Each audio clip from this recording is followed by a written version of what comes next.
ഇന്നിപ്പോൾ ഉച്ചയ്ക്ക് കുറച്ച് ഫ്രൈഡ് റൈസ് ഉണ്ടാക്കാമെന്ന് വിചാരിച്ച് നമ്മൾ രണ്ടുപേരോട് ഉണ്ടാക്കുവാണേ. ഇന്ന് പപ്പയും മമ്മിയും വീട്ടിലില്ല, അവർക്ക് രണ്ടുപേർക്കും ഓരോ കല്യാണമുണ്ട്. അപ്പോൾ പിന്നെ ഫ്രൈഡ് റൈസ് വല്ലതും അങ്ങ് ഉണ്ടാക്കാമെന്ന് വിചാരിച്ചു. പണ്ട് തൊട്ടേ വീട്ടിൽ ഞങ്ങൾ മാത്രമുള്ളപ്പം സ്ഥിരം ഇങ്ങനെ എന്തെങ്കിലും റൈസ് ആട്ടോ ഉണ്ടാക്കുന്നത്. കുറച്ച് നാൾക്ക് മുമ്പ് സ്ഥിരം ഞങ്ങൾ മുട്ട ബിരിയാണി ആയിരുന്നു കേട്ടോ ഉണ്ടാക്കുന്നത്.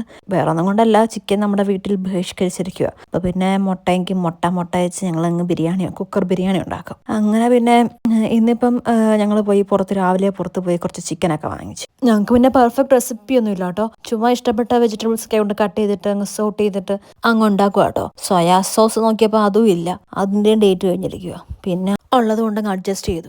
ഞാനിത് റൈസ് ഇവിടെ ചെയ്യുമ്പോഴത്തേക്ക് അവൾ സൈഡിൽ കൂടെ ചിക്കൻ കറി വെക്കാന്ന് പറഞ്ഞ് അതിനുള്ള പരിപാടികളൊക്കെ ചെയ്യുക കേട്ടോ. അപ്പോഴത്തേക്ക് വേണ്ട വെജിറ്റബിൾസ് എല്ലാം സോട്ടായി. പിന്നെ 2 മുട്ടയും കൂടെ അങ്ങോട്ട് പൊട്ടിച്ച് കുറച്ച് കുരുമുളക് പൊടിയും അരിയും ഇട്ടങ്ങ് ഇളക്കിയെടുത്തു. അരി കുറച്ചുകൂടെ ഒന്ന് വേവണമെന്ന് തോന്നി. അപ്പോൾ പിന്നെ കുറച്ച് നേരം ഒന്ന് അടച്ചു വെച്ചു കേട്ടോ.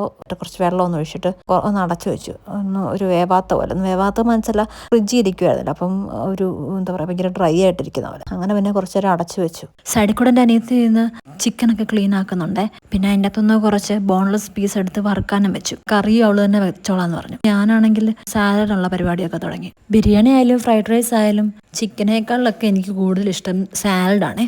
എനിക്ക് ഒരുപാട് സാലഡ് വേണം. അതുകൊണ്ട് തന്നെ ഞാൻ എപ്പോൾ ഉണ്ടാക്കിയാലും നിറച്ച് സാലഡ് ഉണ്ടാക്കും. എന്താണെന്നറിയത്തില്ല, ഉണ്ടാക്കുമ്പോൾ എനിക്കങ്ങ് എരിവും സാലഡ് ഉണ്ടാക്കണം.